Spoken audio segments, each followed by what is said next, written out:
ఎక్కడ చూసినా 30 ఏళ్లుగా టీడీపీ ప్రభుత్వం పల్లె రఘునాథరెడ్డి చేసిన అభివృద్ధి కనిపిస్తోందని, ఈ 5 ఏళ్లలో వైసీపీ ప్రభుత్వం ఎలాంటి అభివృద్ధి చేయలేదని కూటమి అభ్యర్థి పల్లె సింధూరారెడ్డి అన్నారు.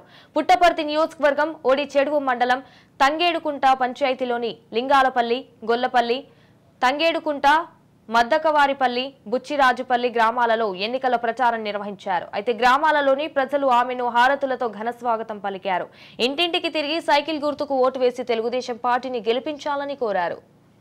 సోమవారం ఈ టైంకి అందరూ పోలింగ్ బూతుల్లో బిజీగా సైకిల్ ఎప్పుడెప్పుడు నొక్కుదామా అని ఆలోచిస్తూనే ఉంటారు క్యూలో. మనం 5 సంవత్సరాలు కష్టపడిండేది, ప్రతి వారు ఎవరు ఆనందంగా లేరనేది ప్రతి ఒక్కరికి తెలిసిన విషయమే. రాష్ట్రంలో ఏ రకమైన అభివృద్ధి జరగలేదు. మన దగ్గర గొప్ప అవకాశం ఉంది. ఈ పరిస్థితి నుంచి బయటపడే అవకాశం ఓటు రూపంలో ఉంది.